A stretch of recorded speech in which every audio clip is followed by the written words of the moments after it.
Hi everybody, it's Jen from Girl Don't Panic, and I'm sorry I have been away. Crap has got in the way and just wasn't in the right place. So I am still going to do the walk through the angels with you, but we've had a slight technical difficulty with that. So we will be looking at astrology in different forms and personality tests and how they will benefit you and me and everybody else. So I think we're gonna start off with our obvious choices. So this is one of the books that I picked up a long time ago. You do not need to get a big book of different astrology or do the own math in putting together your chart, because then you have to look at all of these lovely charts and figure it out. Because there are computer programs, there are tons of different organizations on the internet that will do your birth chart for free. I have an app, which of course I can't think of the name of. That's great, Jenna. And it's on my iPad, and I just tap in someone's birth date and their time and the city they were born in, and then boop, boop, beep, and it's done. So, of course, you can buy an app that'll do that, or you pay for each time you do it. That's the one I have, because why pay for it when you're not using it, which is my brain, but you do whatever you want to do.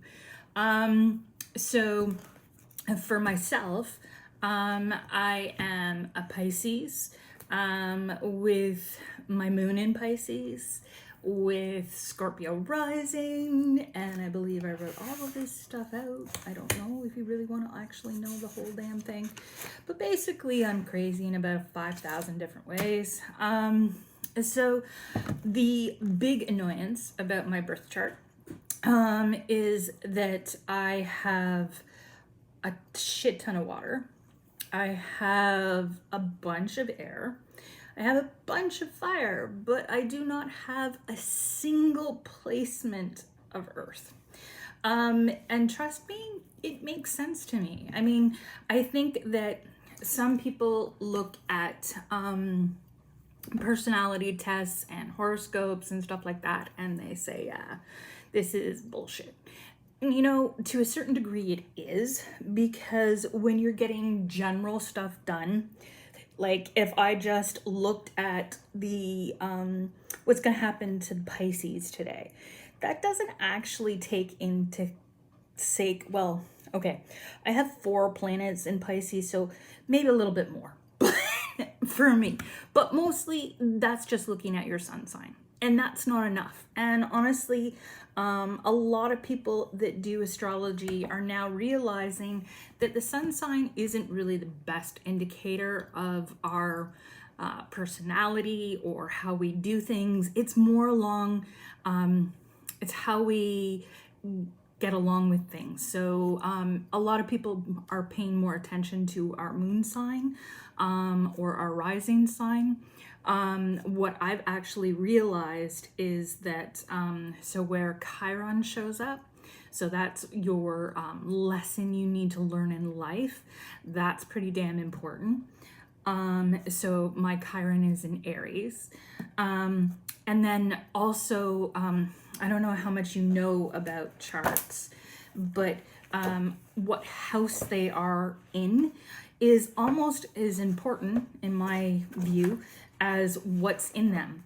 So so your chart is kind of split up into the 12 wheels of the year. So each sign rules one of the 12 houses, and depending on where you were born, so like my Pisces is straddling the 4th and 5th house.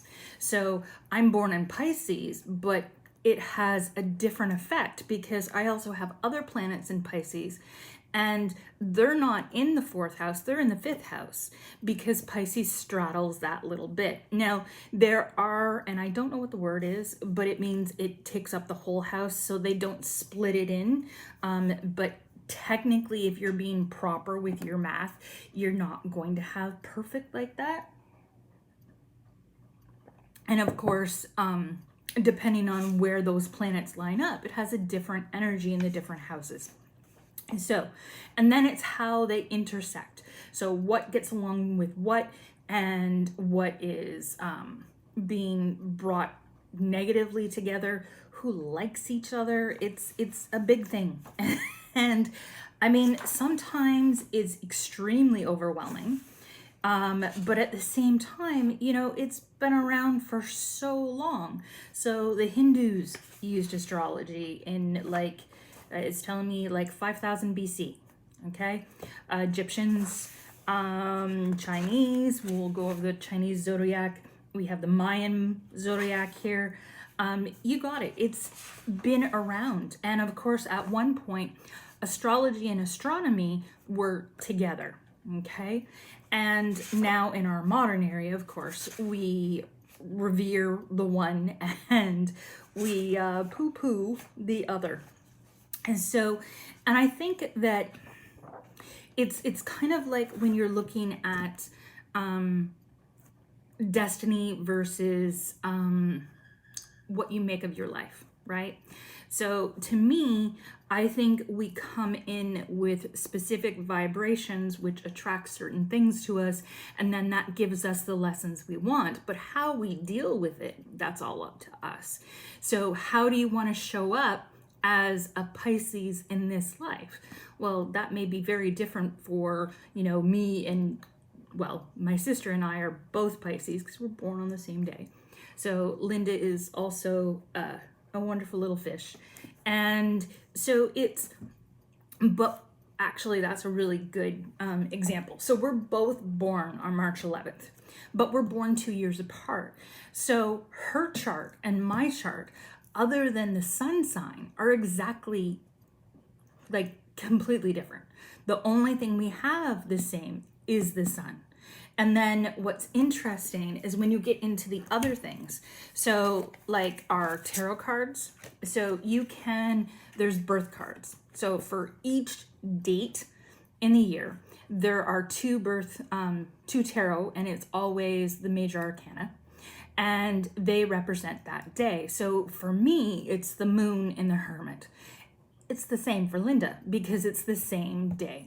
So, but then you see you have all of these, which are everybody else's, right? Okay, so that's tarot.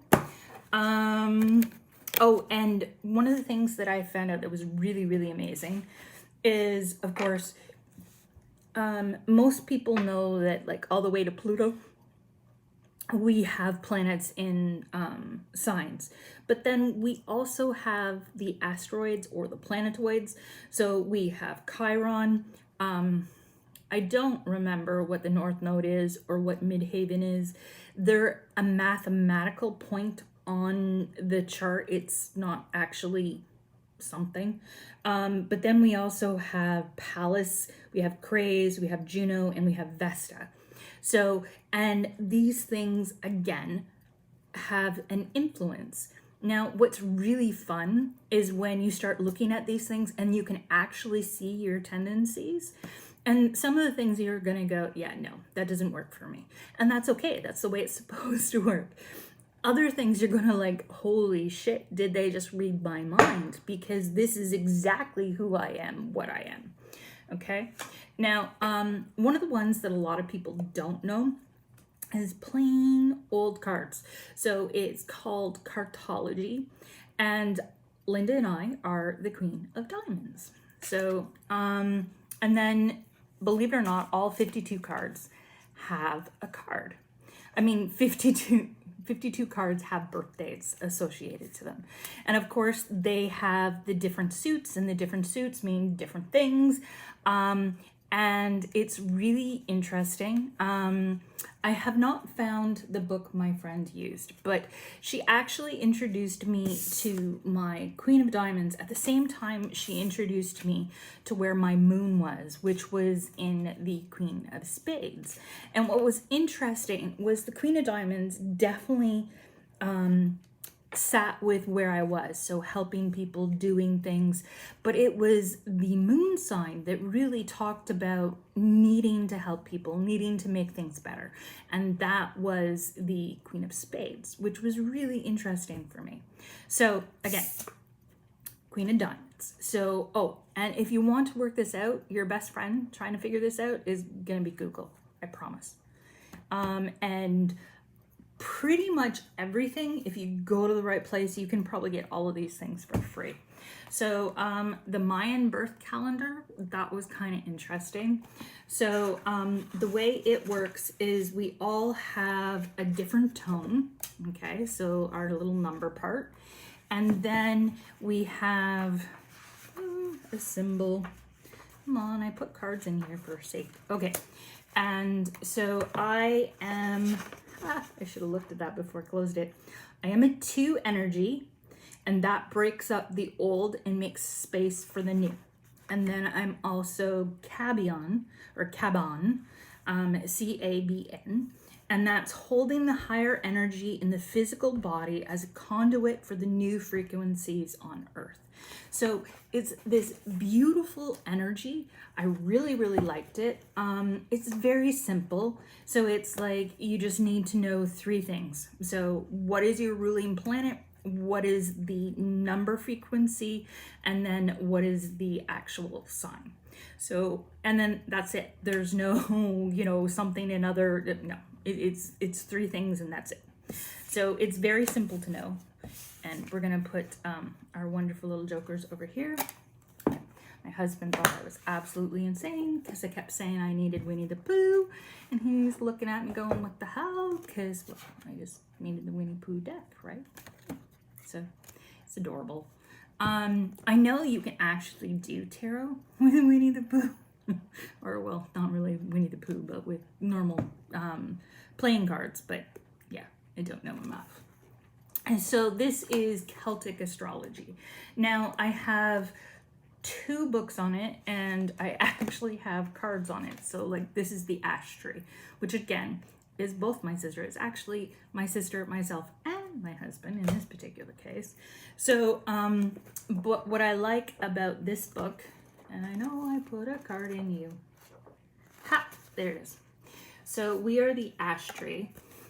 And it says, the enchanter. The Celtic symbol is the trident or the seahorse. And then it tells you it's like part Aquarius and part Pisces. So you have to fall in between those 2 degrees.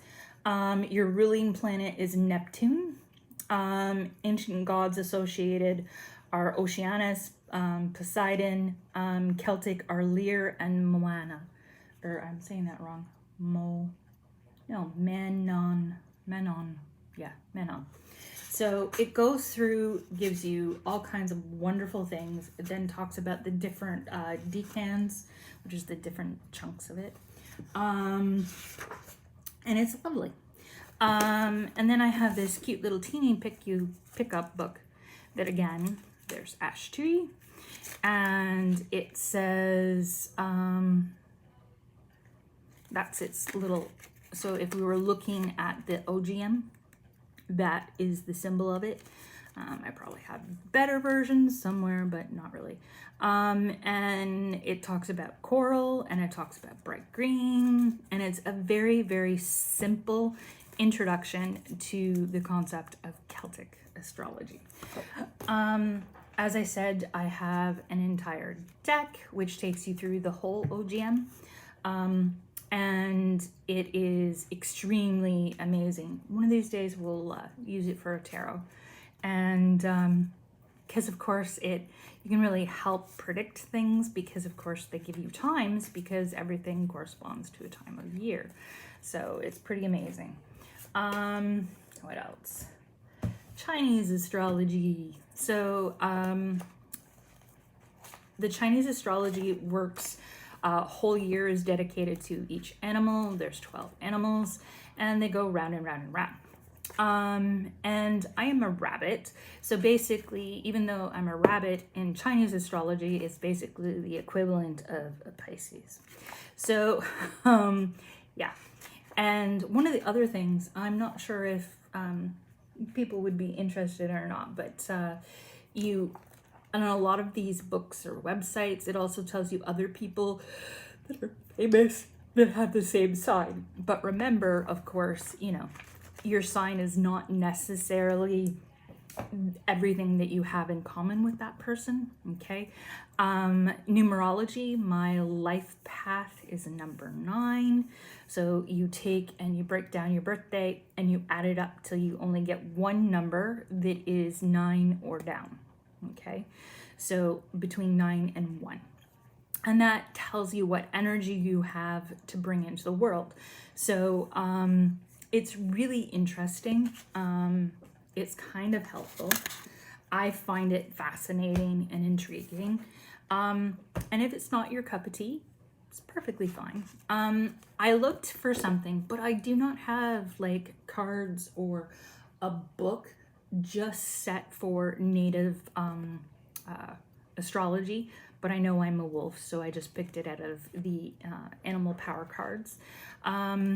There are beautiful ones. There's salmon. There's bear, wolf. So like native, wonderful. I don't know if raccoon is one, but it would make sense if it was. So that's the astrology part. And like I said, if you want to find it out, there's like a ton of different resources online. Most of the time you won't have to pay for anything, but it's pretty fun and it's worth exploring.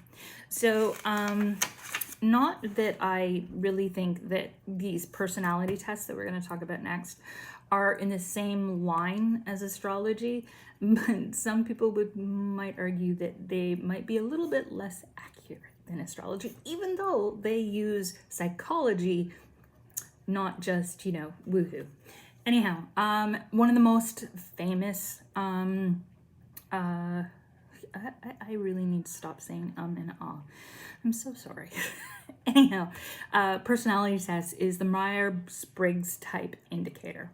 So it assesses whether you're more extroverted or introverted, whether you're more sensing, so that would be physical. So do you smell, do you feel, do you taste, that kind of sensing, or intuition, thinking or feeling. So do you go with your feelings or do you logic through things? More judging or perceiving. So I am an INFJ. So that's introverted, intuitive, feeling, and judging. And it's really interesting. I feel when I read stuff about that, it really hits me. Most of the time is accurate, which is interesting. There's a test that's called the Enneagram test. Counselor Protective in that. 16 personalities will get you Myers-Briggs for free. They add on, I can't remember what the other symbol is, but T is turbulent, and I'm a T, so it means I'm crazy. But I can't remember what the other one means, but it's basically stable, so very, you move through life in the same way. And as I talked about the Cartology, I remember in college we did a personality test that was based on color. I have never found it again since then, but it was, I had a perfect balance between green and blue, and most of the other nurses in my class got mostly blue because it's a helping profession. And then the green is more of needing to understand how things work. So to me, it made perfect sense that I was in between. So there's a test called the 4 Tendencies. I got obliger, upholder, questioner, and rebel. So basically, if you look at all of my graph, it means I want to help people, and I'm not afraid to do it in a way that goes against the norm, that is I need inclusivity. I need to help people based on what their struggles are, not based on what other people have gotten. So it's equality, not equal, if that makes sense to you.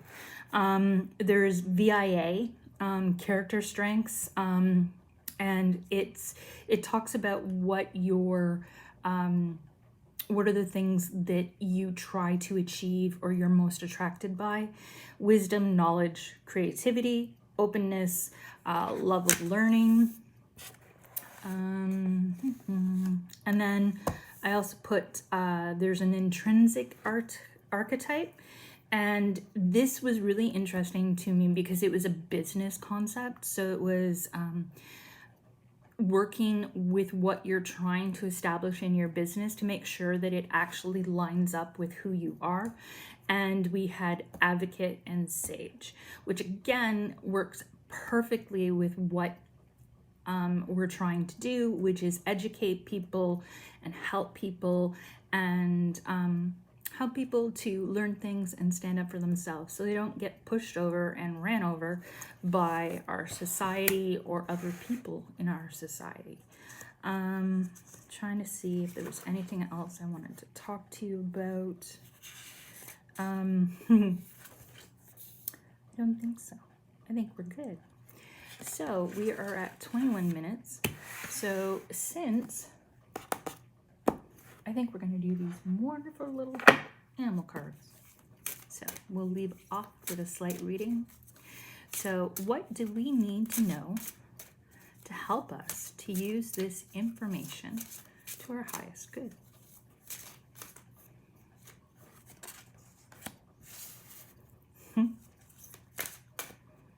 And our last card.